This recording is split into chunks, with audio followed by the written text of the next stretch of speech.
So welcome everyone to another edition of Ozarks Voices. This is our oral history project at the Meyer Library of Missouri State University. My name is Tom Peters. I'm the Dean of Libraries. Today is Tuesday, July 8th, 2014. And our special guest today is Homer Boyd, who's had an amazing life, very varied experiences.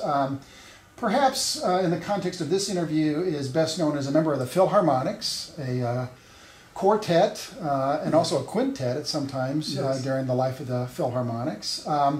And they were the first African-American act to perform on the Ozark Jubilee in the 1950s, late 1950s. So, Homer, welcome very much. Well, thank you very much. It's my pleasure to be here. Thanks for coming in.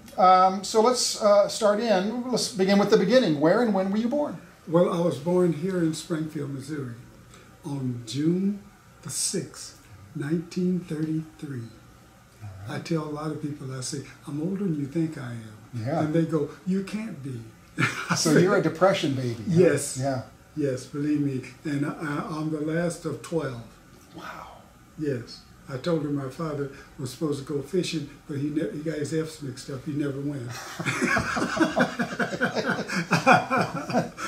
So you grew up right here in Springfield? Yes. Okay. Most of my life was here in Springfield until I went to the Army.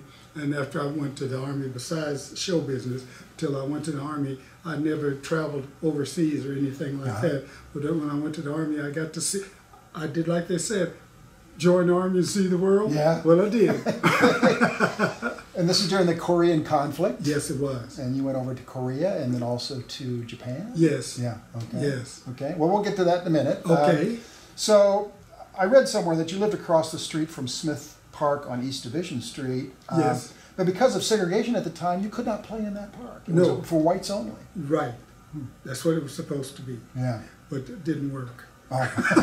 It didn't work. You'd sneak over and play anyway? Yeah, see, I had friends right there in the neighborhood, and I still got friends of today. Yeah. And we're still friends today. And we played over at Smith Park, and we played at Silver Springs. So it was all right. Yeah, you never had any run-in with anybody over the fact that you were playing in the park? No. Yeah. No, I had a run-in. The only run-in I had was when I came back from the Army, and that was in '55. And I had a run-in at Fassnight Park. Really? I went over there to go swimming, and one guy asked me, he said, why did you come here to go swimming? I said, because there's water in the pool. So he said, why don't you go to Silver Springs? I said, where's that? So he said, that's across town. I said, well, what's the matter with it? You mean I can't go to this? He said, no, I can't stop you from going there. I said, thank you. I said, I think that's what I just got out of the Army for. Yeah. And so he said, okay. He said, no problem. Okay. He said, you can stay here. I said, he just kind of questioned you a little bit. Yes, he did. Yeah. Yes, but I stopped that quick. Yeah, okay. And not only that, what messed the whole thing up is I knew most of the lifeguards. Yeah. And you'd serve the nation, too, in the armed services, in the Army. So, yes. Okay. One of the darkest episodes in Springfield's history is the 1906 lynching of 3 black men. Yes. And I read somewhere that one of your uncles was almost lynched. Yes, his name was Bus King, and he was the one that got away. He got away and went to New York and never came back. And that's how he got away. But the crowd was after him. The crowd was after him all.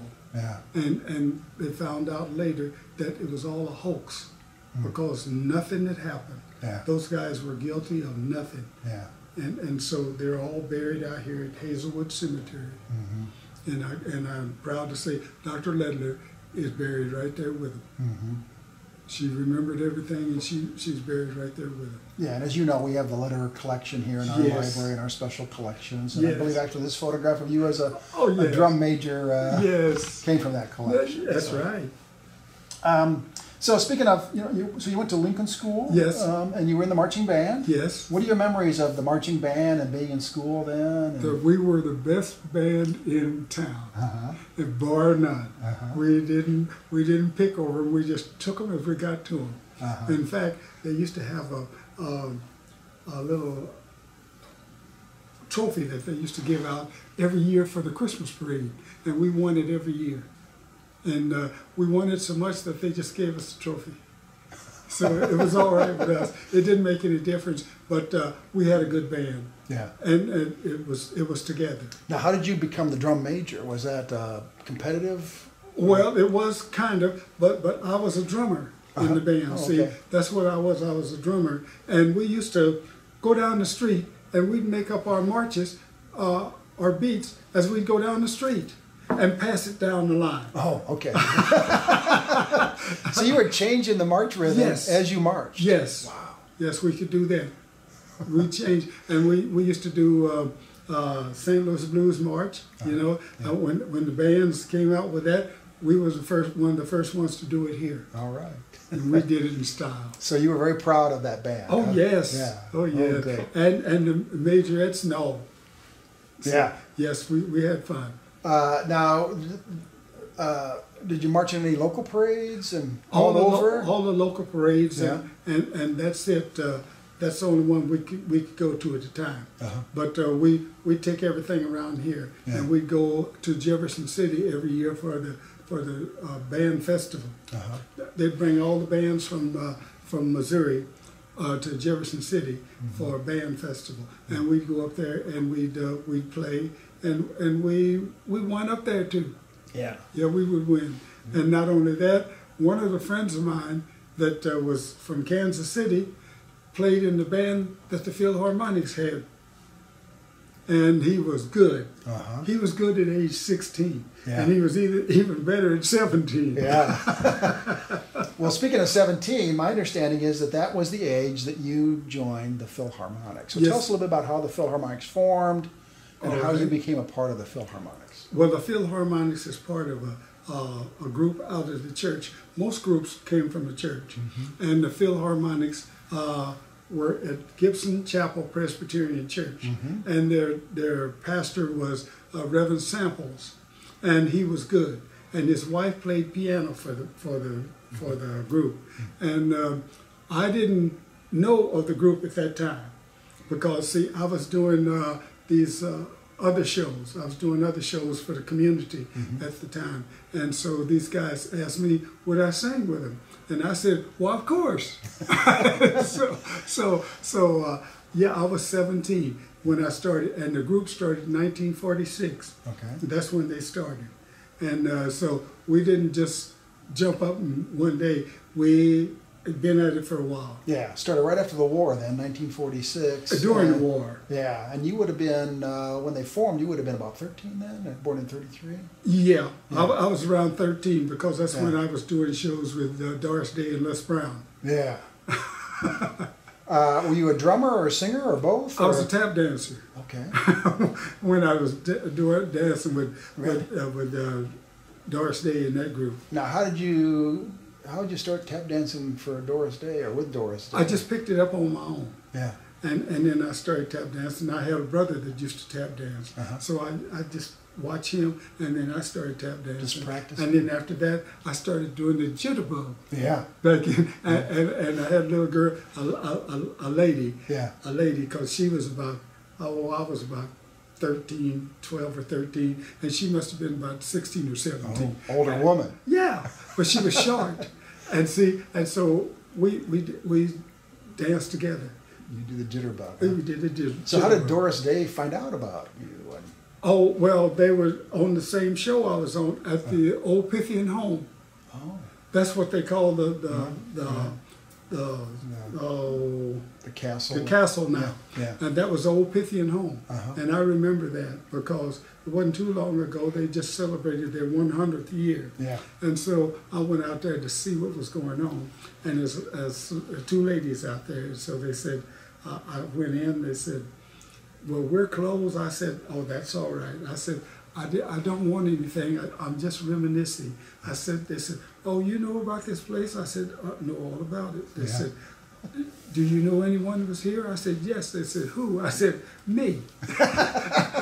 They said, you're kidding. She said, she danced with Les Brown Jr.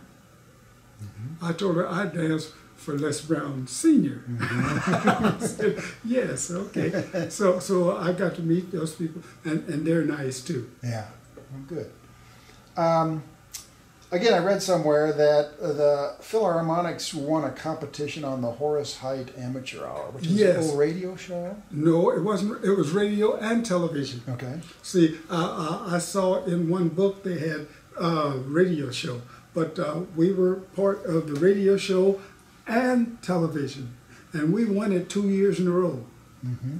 And we first went to, when we won it the first time, we went to Vicksburg, Mississippi. Mm-hmm. So we went down there and we sang, and we came back. And the next year they had it again, and we won it again. So we went to Amarillo, Texas. Mm-hmm. So that wasn't bad because I had been to Amarillo. Yeah. I had been to Fort Bliss, Texas, when I was in the Army. Yeah. And so I had a ball there too. Yeah. Well, let me ask you. We're going to interview you again about Route 66. But Amarillo's on Route 66. What was your impression of Amarillo when you visited it for? Oh, it wasn't bad because I knew all about Amarillo. Yeah. Like I said, I had taken my training in Fort Bliss, Texas. Mm-hmm. See, right there, not too far from Amarillo. Yeah. And it was fun. Yeah. Okay. To me, in fact, I bought a pair of boots while I was down there too. See? Oh yeah. Oh yes. Cowboy boots. Hey, cowboy boots. Yeah. Acme Boot Company. Yeah. We was there. So I said, we're right here at the place where they make them. I said, might as well buy a pair of boots. So I bought me a pair of boots. Yeah. So you weren't one of the original members of the Philharmonics. They'd been in existence for a few years before you joined. Yes, I think they'd been in existence about 4 years. Did they start off as a quartet? They started off as a quartet, yes. Uh-huh. Started off as 4 of them. Uh-huh. So how did they end up? Did they invite you to participate? And, yes. Did they need a fourth? Or? Well, they started out as 4, and they always added a 5th one. They always had a 5th one standing by. Oh. And then they decided, so they just decided to use the 5th one. So they asked me, would I like to sing with the group? I said, well, of course I'd sing with the group. Uh-huh. It was fun. Yeah. Now, did you finish high school or did you drop out? No, I finished high school. Okay. But you were singing during high school? During high school. On weekends? And On the weekends and sometime through the week, they would give me a day off or something to go fill an engagement and then come on back. Were the Philharmonics traveling quite a bit then? Locally. Uh-huh. They was doing everything locally. Okay. See, and we knew a lot of people. That's the reason why I tell a lot of people that I don't care who you are. If I talk to you long enough, I will know someone you know. And they go, you got to be kidding. I said, try me. Let's just keep talking. And I told them, I said, and I don't care what your color is. Yeah. They said, you're kidding. I said, no. I said, I'll perform in front of kings, queens, presidents, and all. Yeah. Because we performed for President Truman when he was president. And you had dinner with President Truman? Yes, we sure did. Yeah, tell me about that. That was fun. I went to, we had dinner, and when we finished dinner, they had a receiving line.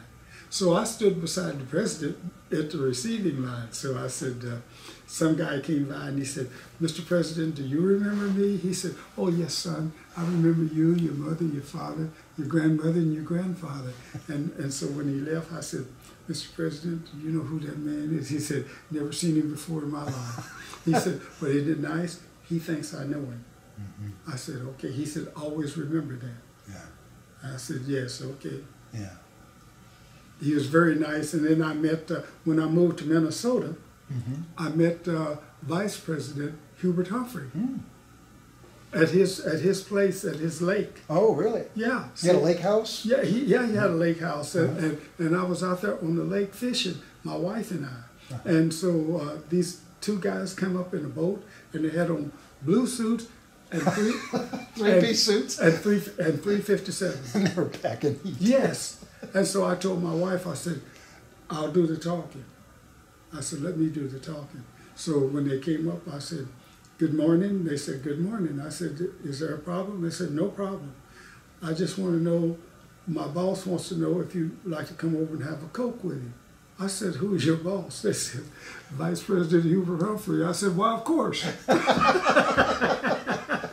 So you went over and had a Coke with him? Yes, I sure did. Yeah. And he remembered me because I saw him downtown in Minneapolis later on, and he was going to some kind of a thing for the party. Yeah. And so he saw me, and he hollered across the street. He said, hey, Homer.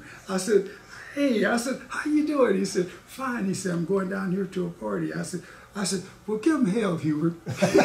He said, I plan to. I said, yes, okay. So when you joined the Philharmonics, you were younger than the other Yes. four men. Yes. By quite a few years, right? You were kind of the baby of the group. And, I was. The yeah. youngest one next to me was 9 years old. Yeah. Was 9 years older than me. Yeah, so how'd that all work out in terms of just the Fine. dynamics of the group? Fine. Yeah. I always had a role model. Yeah. See, I always had someone I could go to and talk to, and that group we were really tight. We were closer than most families. Yeah, so they were like brothers to you. Yes. Yeah. And still are. And you traveled a lot. Yes, we did a lot of traveling, and they would let me go so far, but they wouldn't let me go too far. Yeah. Yes, see. So almost like, your Yes. parental guidance. That's right. They took care of me. Good. Always. So you mentioned that the Gibson Chapel Presbyterian Church on Yes. East Tampa Street was where the group got started. That's And where the group started. Is that were you singing in the church then? Oh, no. Okay. No, in fact, I was at that time I was going to the Baptist church. Oh, okay.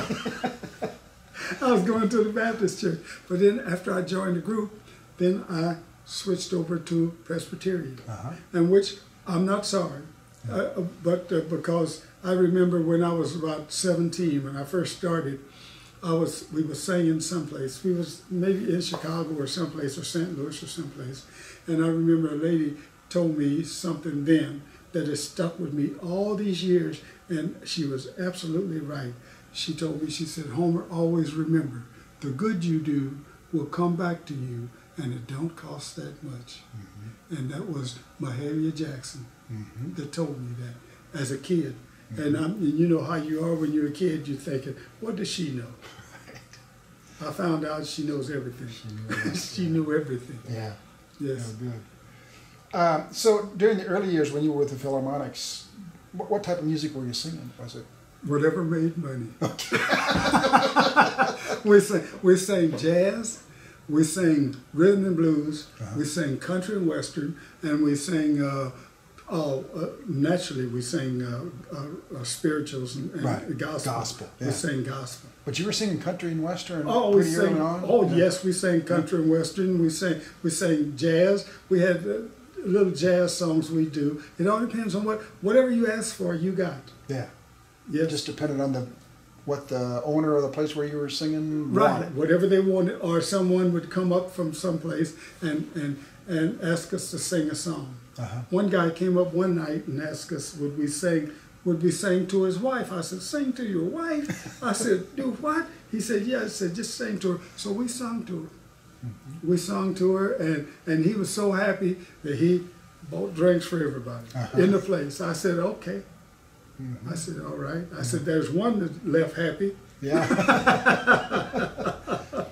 So how long did you, so you sort of sung with the Philharmonics twice. You sung before the Korean War and your experience, and then after. So how many years before you entered the Army did you sing with the Philharmonics? From 51 to 53.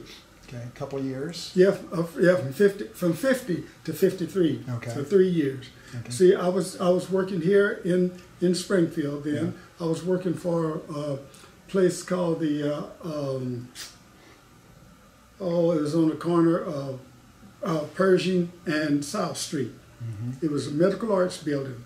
All the doctors were in there, so I was well taken care of. And so then after that, when I came back from the Philharmonics, I started singing. I started playing, working for Martin Brothers Piano and Furniture, and we were all over the country then too. See, so then I knew a lot of people, and I met some people from Arkansas not too awfully long ago. I met them when I was on a cruise, and so I asked them. I said, "Do you happen to know Miss Rogers in Rogers, Arkansas?" He said, "Yes, I do. She goes to my church." I said, "Will you tell her that Homer Boyd said hello from Martin Brothers Piano and Furniture?" He said, "I certainly will." I said, "Thank you very much." He said, how do you know her?" I said, "We used to deliver her furniture." I said, so I tell people I know a lot of people. Yeah, so you drove all over. Yes, yeah. I drove all over, and then I traveled all over with the group. Yeah, all over. Yes. All over the U.S.? Did you ever go abroad? No, not with the group. Okay. But I did by myself. Okay. Yeah, see. So then you entered the Army? Entered the Army. Where'd you do basic training? I did my basic training down in Fort Bliss, Texas. Okay, by Amarillo? What was it? Beaumont, down in Beaumont, Texas. Oh, down there on the coast. Yeah. And I met my neighbor here when I moved back here from Minnesota. I got to talking to my neighbor across the fence, and we got to talking one day. And so he said he was in service, and he was from Lockwood, Missouri. And I said, "Where'd you take your training?" He said, "Fort Bliss, Texas." So we got to talking about Fort Bliss, Texas. He said, "Did you take your training there?" I said, "Yeah." I said, "Up on the hill and down below too." He said, "Oh my goodness." He said, "Oh, this is something else." And I asked him, I said, "Are you retired?" He said, "Yes." He said, "I retired from Tindle Mill, which is right across the creek from where I went to school. I went to school at Lincoln, which is OTC now. And it's right across from Tindle Mill." Yeah. And I found out that we knew one another. We knew all about one another. We'd been in the same place, but had never known each other. Wow. Amazing. It is. Yeah. I tell everybody it's a small world. Yeah.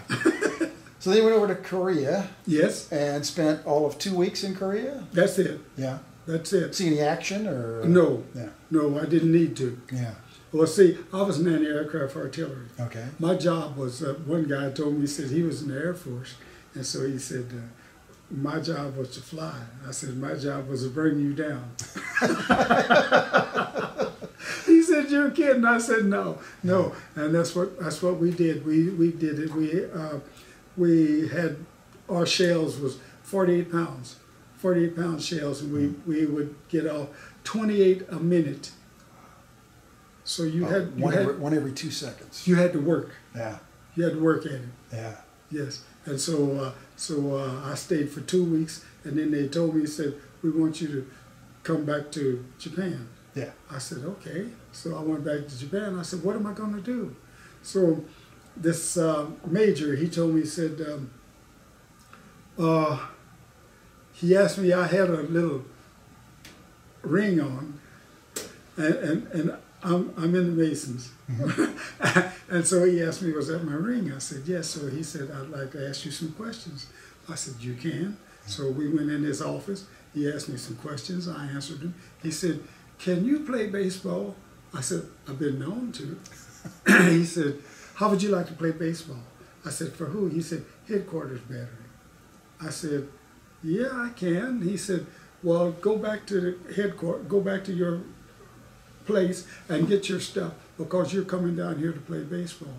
I said, "Look, I don't have a ride back. I got to wait till the truck is going back." He said, "No, you don't." He said, "See that Jeep out there?" I said, "Yes." He said, "Can you drive?" I said, "Oh, yeah." He said, "Take that Jeep and go back to your headquarters and get your stuff, because you're coming back down here." I said, "How am I going to do that?" He says, "Don't worry. The news will be there when you get there." And so I went and started playing baseball and came back to Headquarters Battery, right outside of Yokohama. And so you played baseball for the duration of your service? And basketball. And basketball. And basketball. So you were an athlete in high school as well? Yes. Yeah. Okay. And not only that, well, here I was supposed to go. I was supposed to sign at the same time Mickey Mantle signed. See. So you were a pro prospect. Yes. Yeah. Yes, I was supposed to go to the Brooklyn Dodgers, and Mantle was going to the Yankees. And but they told me they wanted me to go to Atlanta, Georgia, to play for the Atlanta Crackers. I said, "Do what?" They said, "Play for the Atlanta Crackers." I said, "Not in this world. Maybe in the next, but not in this one." And they said, "Well, what are you going to do?" I said, "I'll just keep singing." So when we right after that, we went to Horse Height, and the first place we went was Vicksburg, Mississippi. And then I found out when I got in the Army, I run into a guy that was from the Atlanta Crackers. he played on the same baseball team I did. He told me, he said, you should have came on down there. He said, I would have took care of you. I said, that's what I was afraid of. Yeah. I said, no. Yeah. I said, so no, I just stayed here. Yeah. Yes. So the Army knew about your athletic abilities, yes, and asked you to play for them. Yes. So what position did you play in baseball? I played, for the Army, I was a pitcher. Okay. And for here, I played second base and first base, okay, and pitched. Okay. And in basketball, were you a guard? I was a guard. Okay. Had to guard? be. Yeah. I had to be because our center was a high jump champion for the AAU, and so he's the first one to high jump 7 feet. Wow. So you know I was a guard. So yeah. You get the outlet pass from him. Yes, huh? yes. Yeah. I get the outlet pass and dish it off to somebody. Okay. Yes. So then you came back from your service, yes, and you rejoined the Philharmonics right away, or? Oh yes. Yeah. Well, I didn't lose no seniority with the Philharmonics while I was in service. Okay. See, because the sergeant asked me when I was in service, he said, how would you like to re-up? And he was planning on sending me to Vietnam. I said, no. I said, I don't think so. He said, is there any need of me asking? I said, no, no need. I said, I have a job. He said, a job? He said, well, what are you going to do? I said, television. He said, you got to be kidding me. I said, no. I said, once I get out of here, I'm going into television because the Ozark Jubilee started in 1954. And I got out of the Army. At that time, I was in the Army, and I got out of the Army in 1955. And so they was waiting on me to come back, so I'd make the fifth one. Yeah. So the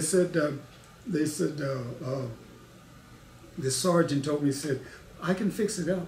Said, we'll give you another stripe. I said, no, I don't need another stripe. I said, I just want out. And so he said, so I came back to Springfield on a Thursday and went to work on the Ozark Jubilee on Saturday. 2 days later. 2 days later. I went to work on the Ozark Jubilee. So was the Philharmonics already performing for the Ozark Jubilee? Oh yes, they started in 1954. Okay. See, they used to go to Columbia. When they first started, they was driving to Columbia and compete, and show. And then when they came here to the Jewell Theater, then Philharmonics just stayed here. So you first performed with them at the Jewell Theater on the Saturday after you got back? The Saturday after I got back. Okay. And Red Foley, he introduced me to the group, and then he introduced me, and he wanted to talk to me. Yeah. So he pulled you out after you performed.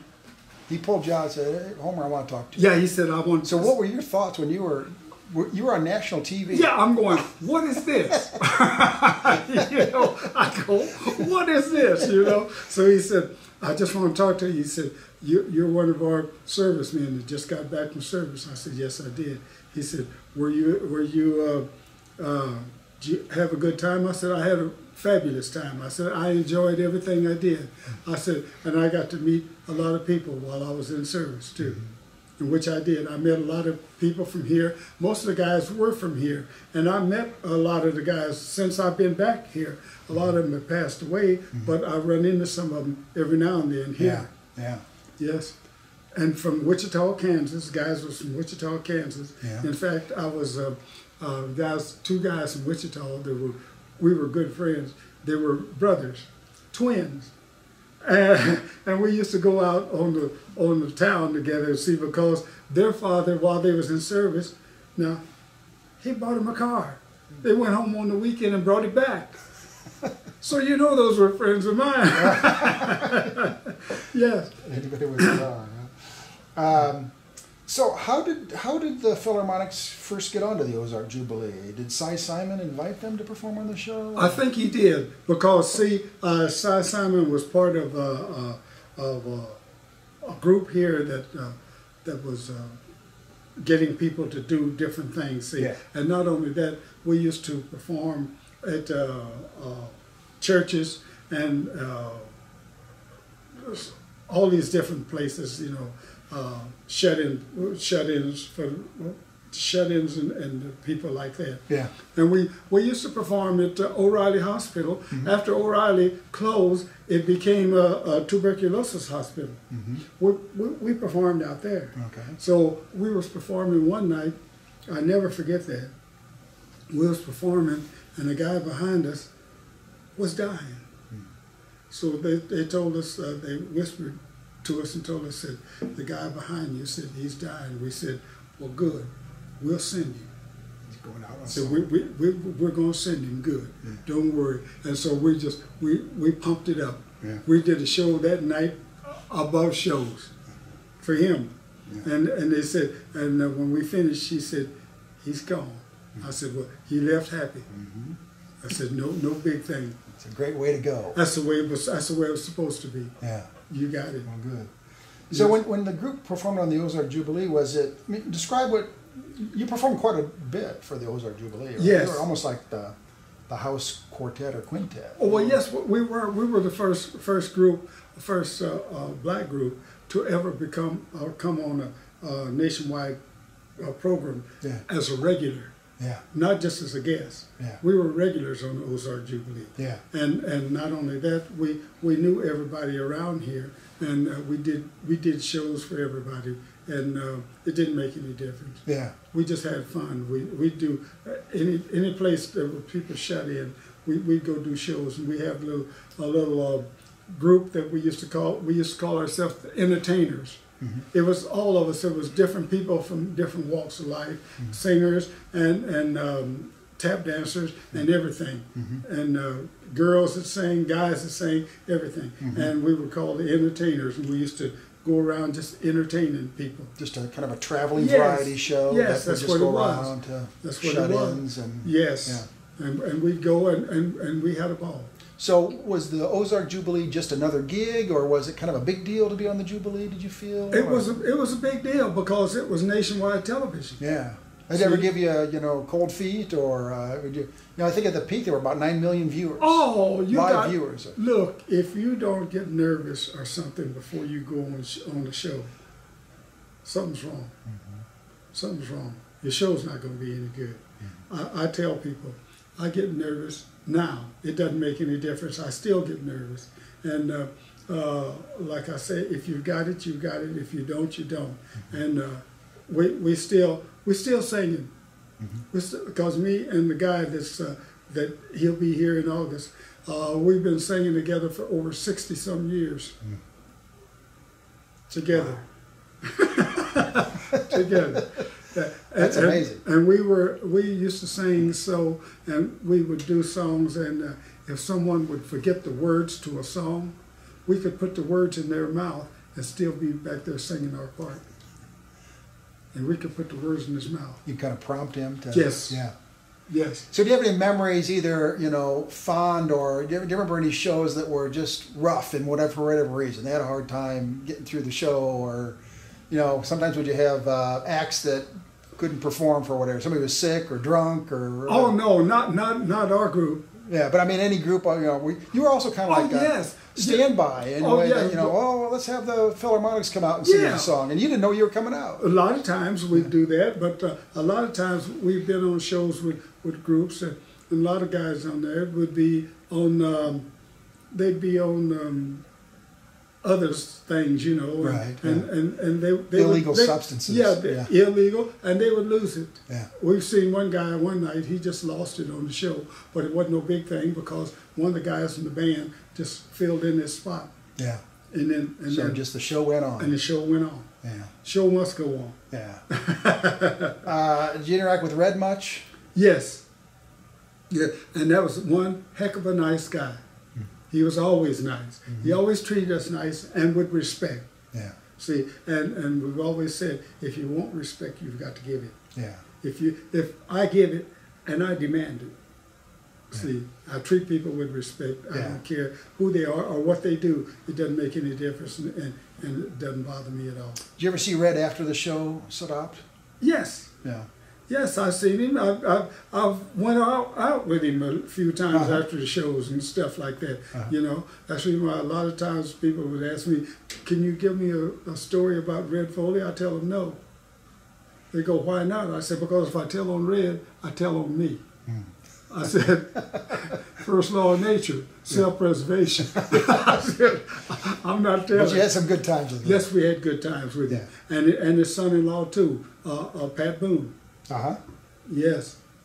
He married Red's daughter. He sure did. Yeah. And some of the guys in the band, that's like I used to tell people. I tell them, don't look at, people need to stop looking at these country and western bands like they're something different. They're not. Most of those guys came out of Juilliard School of Music. Mm-hmm. And they knew what they were doing, see, because we did shows with Speedy Hallworth and all that group. See, and the last show we did here in Springfield as a group, when most of us was together, the older group was together, was Speedy Hallworth. It was his last show before he died. One of his last shows before he died. And he was just like family. He traveled with us and everything. And I've run into some of the guys that used to be on the shows with us on the Jubilee. I run into them in Minnesota when I was in Minnesota, because one of the guys played for Merle Haggard. He played fiddle for Merle Haggard. Yeah. And I seen him one day. It was funny though, about 3 or 4 nights after I seen him, I was on my way to Springfield, and we stopped in Des Moines, Iowa, at a not rest stop, but a truck stop. And I walked in there and walked up on the bus, and I said, "Who's driving this bus?" They looked at me just as funny. The guy kind of got a little attitude there at first. Well, wouldn't you? Here's a guy. Now a black guy is going to come up on your bus at 12 o'clock at night. And you have sleep too? I said, "Who's driving this bus?" And they went to call. And Merle Haggard looks out and he goes, "Hey, Homer, you fool, what are you doing?" I said, "I'm on my way to Springfield." He said, "Where you been?" I said, "I live in Minnesota." He said, "We just left there." I said, "I know it." He said, "Why didn't you come up and sing with us?" I said, No. He said, "Are you singing any place?" I said, "No, I'm not singing now." He said, "Okay." He said, "Well, you need to be singing someplace." And I run into a whole bunch of guys like that on the road. So when you were actually doing the Jubilee show, what was it like backstage? Was it all focused on the show, or we had fun? Fun? Yeah. I'll tell you who I had fun with. Brenda Lee. Yeah. Brenda Lee, she was, when I first met Brenda Lee, she was 8 years old. And she liked to dance. And we danced behind the curtains on the show until it was time for us to come on, and then she'd come on and blow the house out. Yeah. So you and Brenda were just backstage, just playing around, just tap dancing. Yes, and jitterbugging and stuff like that. But Brenda Lee was good. She was good then, and she's good now. Yeah. Yes. Her voice never changed. Yeah. Yes. So you also played Branson, right? Yes, we played Branson. Yeah. We played Branson in 1956. Yeah, that's sort of pre-boom. Well, a lot of people said, I think one group started in 1959, and I said, well, we started in 1956. They said, you couldn't have. Wasn't no place to perform. I said, here, read this paper. They read the paper. I said, look at the date. The date said 1956. They said, "Oh, you did, didn't you?" I said, "Yeah, we were at Forsyth, right outside of Branson, there at Tapella's Country Club, and we performed 3 nights a week, Tuesday, Thursdays, and Saturdays, and we performed from we opened up Memorial Day and closed Labor Day." But we had every summer. For how many summers did you do that? Oh, for about 9 or 10. Really? Yeah. Yep. Had a ball. So it was like dinner theater or something? Or? It was. Yeah. It was kind of, it was outside, and it was a driving range and a golf course. And Tapella's was from St. Louis, and they had their own show. Yeah. See, which was nice. Yeah. And we had a packed house every night. Every night we was there, we had a packed house. Yeah. Yes. So you were really there. So you started in '56, and you played 12, 13 summers in Branson? Yeah, about 8 or 10. So you were really there with that when Branson really took off as an entertainment. Yes, we sure was. Yeah. The only place they had was just a hall down there, and I think I forget who was the band down there for the hall, and that was it. See, and every once in a while we'd go down to Branson and sing, but most of the time they were coming out there to where we were. Yeah. All right. Yes. So the Philharmonics traveled quite a bit, all Yes. the U.S., East Coast, West Coast? Yes. Okay. Yes. Yes, we got to travel. One place we got to do Horse Height.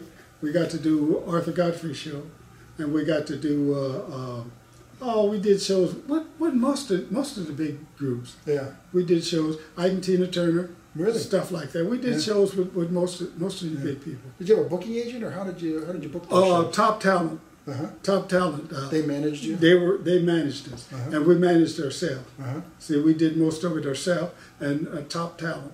Yeah. You just travel in a car, or how many people traveled with you when you were on the road? On the road, there was 5 of us. Just the 5? Yeah, we had a 9-passenger Packard Uh-huh. that we used to travel in. Yeah. And 2 would be driving, the other 3 would be in the back. Back there, we had jump seats in it. Yeah. They'd put the seats up and lay back and sleep. You could sleep. They could sleep. So you had yes. 2 guys awake. 2 guys awake and 2 guys and 3 sleep. Yeah. Yes. And you just drive all We night? drive all over. Because one night we was in Chicago one night, and we had to be in Wichita, Kansas the next morning by 9 o'clock or 10 o'clock, 9 or 10 o'clock for a rehearsal. Yeah. We were there. We drove all night. Yeah.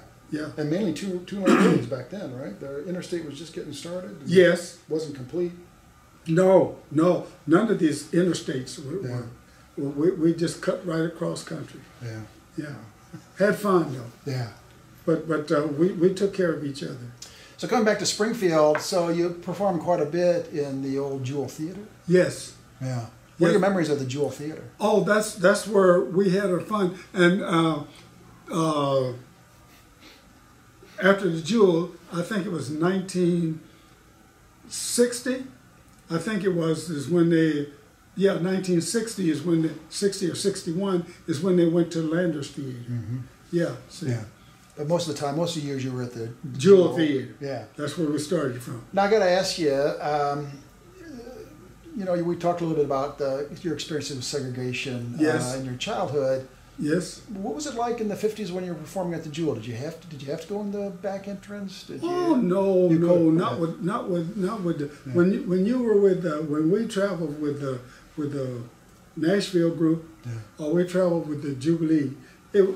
We were together. You were part of it. It didn't make any difference. One place here, we went up to sing once with Bill Wimberly, and we were singing in Jefferson City.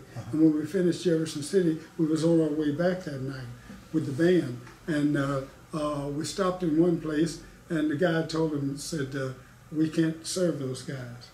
So when he said that, well, one of the guys in the band said, you can't serve those guys? I said, no. So he said, well, then you're not going to serve anybody. So they're with us. And if you can't serve them, you can't serve us. So they're a big part of our group. So they said, no, well, we can't serve them. And so we said, okay. So the guy said, well, what do we do with all them steaks that we just put on the grill for you guys? He said, I'll tell you what to do with them. He said, and if you need help, I'll help you. So we told him, we said, no, you guys go ahead and eat. So we're used to this. So you guys go ahead and eat. We'll wait for you in the bus. And so we went out the door. When we went out the door, a guy across had a restaurant across the street. He hollered over. He said, hey. So we didn't pay him too much attention. Then he hollered, hey. And one of the guys in the band said, what do you want? He said, bring him over here. I'll feed him.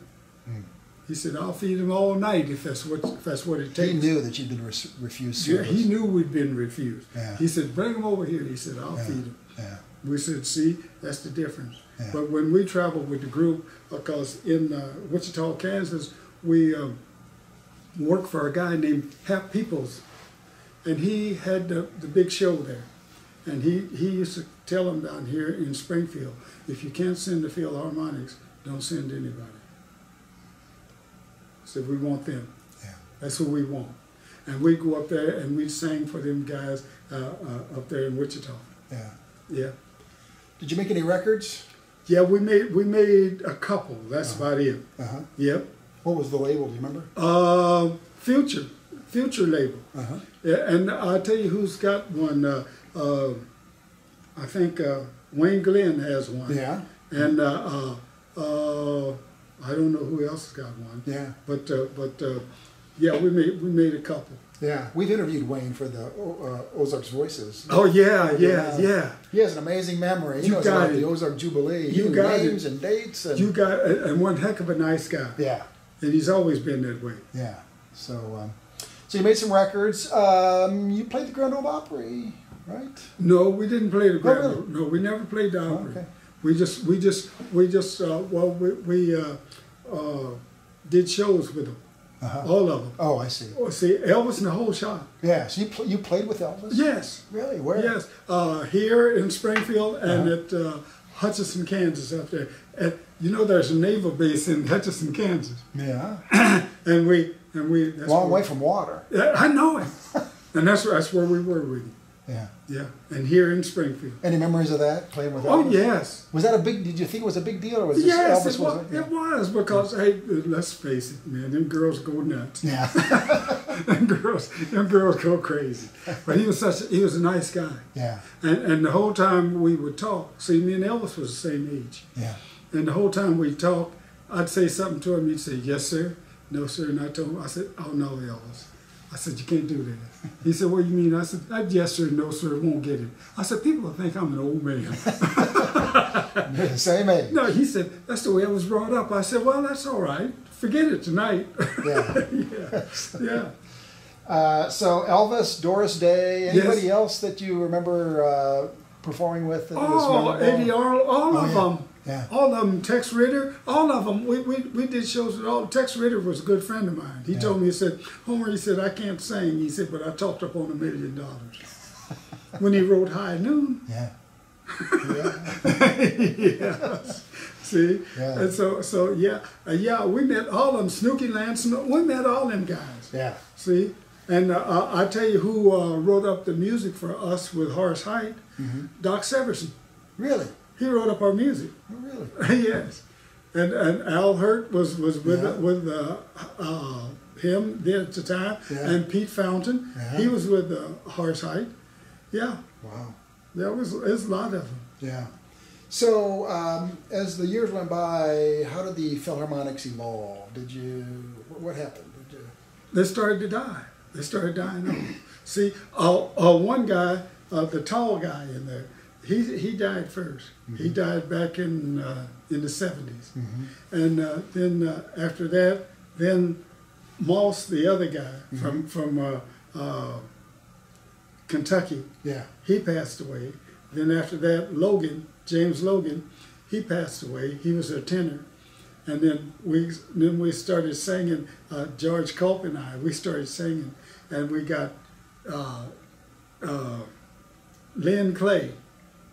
That is James Logan's nephew. And at times he sounds just like James. I told him, I said, you're scary. I said, sometimes I said, you see me looking at you? He said, yeah. I said, I'm wondering who's standing over there. Yeah. So it evolved over time. Yes, it did. Some of the members passed away. Most of them did. All of them did. All of them did. All of the originals, but 2 of us. So I forgot to go back to the beginning of the group, and Moss had a brother. Yes. Who was in the O'Reilly Hospital. Yes. Recovering from burns. Burn wounds? Burn wounds that he suffered in World War II. Yeah. And so Moss came here to see about his brother. He stayed for a while. And when he came to see about his brother, then he got attached here. And after he got attached here, then he brought his wife here. Moss was a barber. And a good one.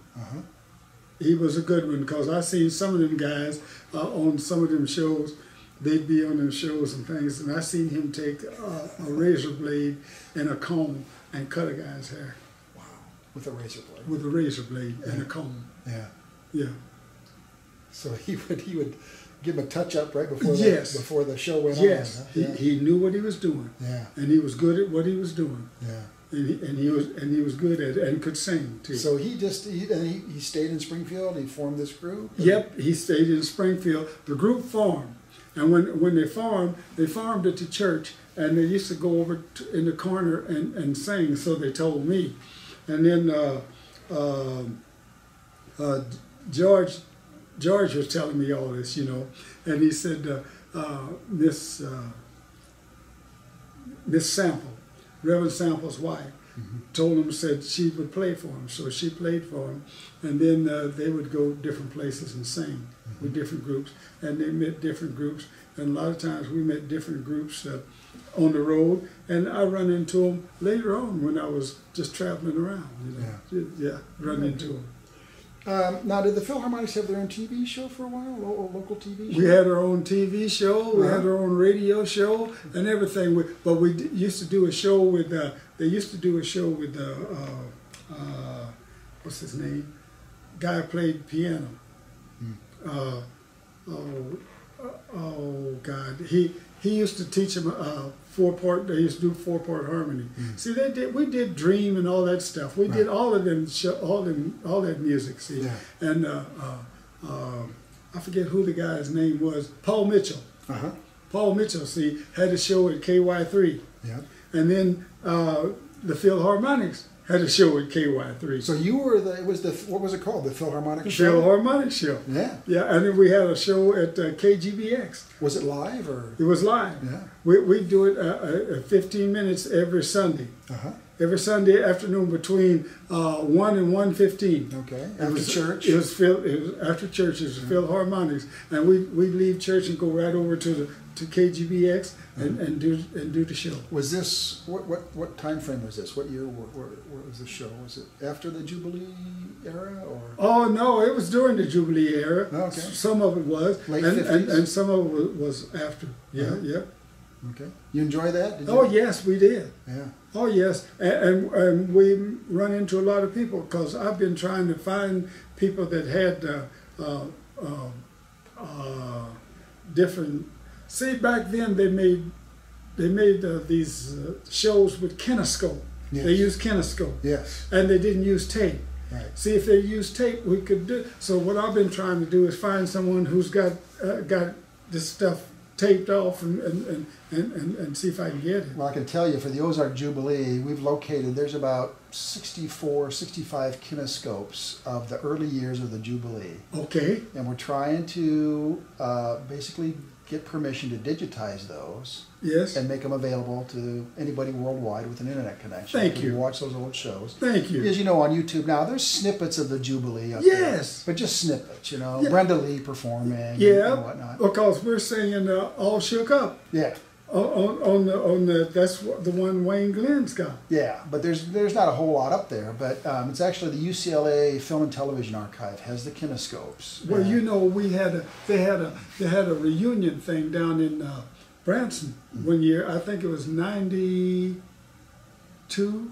or 93 something down there in Branson, and we went down there, and they had all kind of stuff of the Ozark Jubilee, and the Philharmonics. Yeah. And I said, my goodness, I said, why can't we get something? They said, no, it came from Nashville. Yeah. And Nashville won't let it go. Yeah. The Country Music Museum in Nashville. Yeah. Has quite a bit of stuff. Yeah. I said, I wonder if I went down there and told them who I was, maybe they'd let me have it one way or another. Yeah. Well, I'm up for a road trip if you want to go over there sometime. But you know, little Jimmy Dickens and all them guys. I knew all those guys. Yeah. They were all nice. One guy asked me, he said, did you know anything about bluegrass? I said, what about Flatt Scruggs? He said, you knew Flatt Scruggs? I said, yeah. I said, that's about as bluegrass as you can get, isn't it? He said, yeah. I said, okay, don't ask me anymore. Yes. So you lived in Minnesota for a number of years. Yes, I did. Yeah. I retired out of Minnesota. Yeah. What took you to Minnesota and job? A job. Yeah. See, here you couldn't hardly get a job. You couldn't find a job. Yeah. See, so I said, well, if I can't, I'd just go someplace where I can. So I went to Minnesota and started working up there. And I worked for Wonder Bread, and I worked for Wyeth Laboratory, which was pharmaceuticals. Yeah. And we were shippers. We shipped out everything. And a lot of times when we shipped something to Springfield, I'd put a note in the box. I put a note in the box, you know. Did you ever hear from anybody that got the note and said? Yes. Yeah. I hear. You remember Joe? Well, it used to be Gailey's. Gailey's. Oh God, Gailey's. They sold drugstore. And we used to send something to them because their son used to play in the band that we had. Oh. Joe Gailey. So you heard from him? Yeah, well, when I come back. Yeah.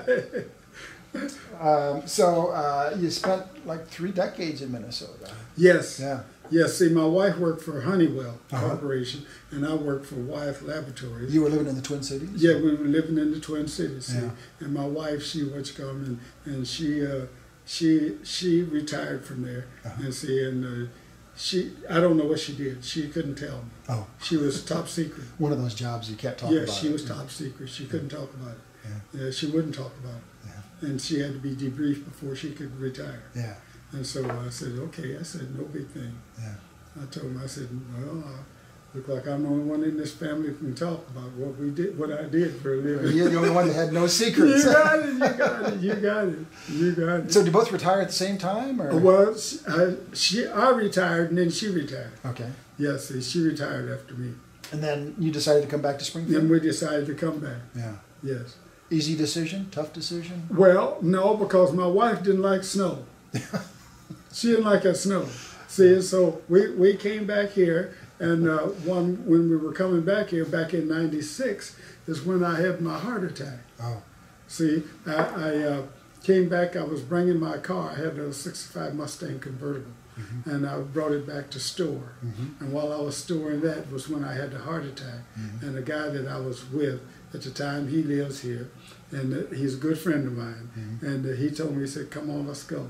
I said, where are we going? He said, come on, you're going to the hospital. I said, no. I said, I can't. I said, I got to get this done. He said, forget that. Come on and go with me. So I got in the truck with him, and we went down to the hospital. And so he said, I told him, I said, well, give this to my wife, and give this. I took everything out of my pockets and everything. I said, give this to my wife. I said, I don't feel bad. I said, because I told her goodbye, and I told her I loved her before I left. And so he said, oh, no. So I got over to Cox North. When I got to Cox North, I was pronounced dead twice. I code blue twice. And so I went to the other side, and I remembered everything about going to the other side. And I remember coming back, and he told me, he said, when I'm ready for you, I'll come get you myself. I said, who, me? I'm thinking show business. Tell me something I didn't do. He said, no, he said, when I'm ready for you, I'll come get you myself. Yeah. And I walked straight out and talking like I'm talking now. In fact, when I stayed in the hospital, Cox South, I stayed in there for 30 days. And when I got out in 30 days, about a week or so after I got out, I sang at one of the churches here, at Washington Avenue Baptist Church. A week after. About a week or so after, I went over there and sang at the church. So you didn't wait around too much. 2 days after you got back from Korea, you were playing on the Jubilee. Yeah, yes. Singing on the Jubilee, and a week after your heart attack, you were singing again. I was singing. Yeah. I was singing in the church, and I sang this song, and everybody said, I told them, I said, I don't know if I'll sing again or not. I said, if I don't, I've had a good time. I said, it'll either come out or it won't. And it came out. So I said, okay. Good. Yes. You still singing? Yes. Yeah. Every now and then we sing. Yeah. Yes, we sing every now and then. Yeah. And in fact, we used to sing every year we used to sing over to Juanita K. Yeah. Yeah, I've seen YouTube videos. You got it. You got it. Yeah. You got it. So you've been back in Springfield since '96, which is almost 20 years now. Yes. Yeah. Yes. You've enjoyed it? Oh, yes. Yeah. This is my home. Yeah. And I told people, people used to ask me in Minnesota, they used to say, why do you speak to everybody? I tell them, that's the way I was brought up. Yeah. I said, hello will never cost you a penny.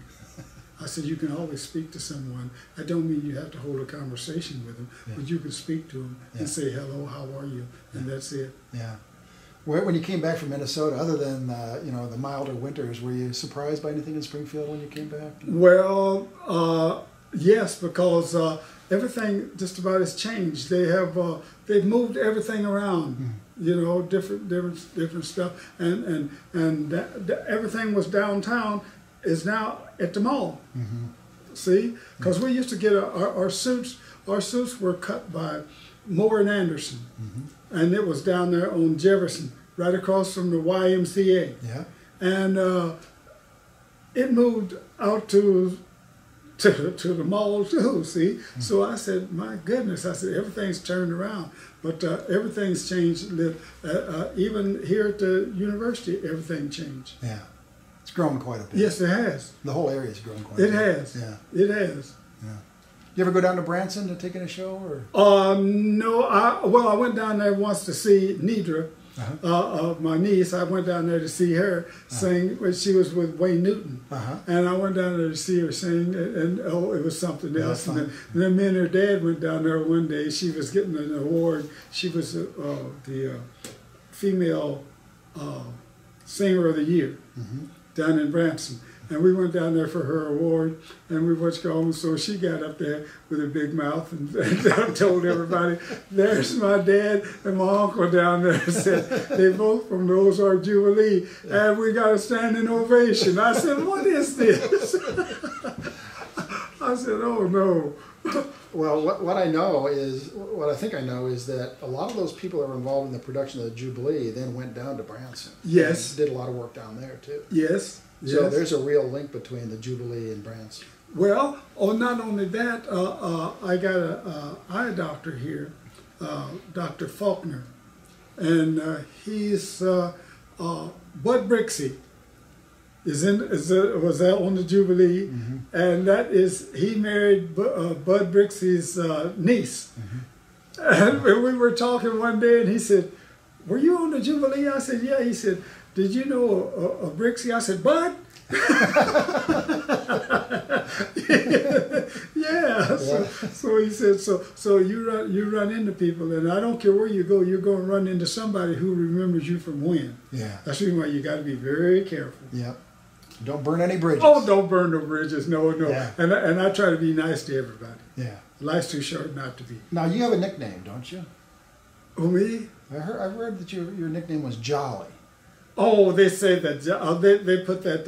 Rita put that in there. Oh, that never really was your nickname. No. No, Homer was fine. Okay. People called you Homer. They Yeah, called you Homer. Jolly. Yeah, they just called me Homer or Boyd. Okay. They just called me Boyd. You know. Yeah. Okay. See, because she said, "You're always so happy." I said, "Life's too short to be unhappy." I said, "You don't have time." I said, I asked ministers. I said, "Find me in the book where it says I'm promised tomorrow." I said, "So you got to be nice to people today. Yeah. You don't know what you're going to do tomorrow." Yeah. Yes. Well, Homer, it's been a pleasure speaking with you. It's my pleasure. And I appreciate your willingness to be part of one of the Ozarks voices. Well, you know, that's all right with me. Yeah. Well, good. Well, thanks very much. And we'll talk again about your Route 66 experiences. That's good enough. We'll talk about that too, because I have all on there too. Okay. Thank you very much. All right.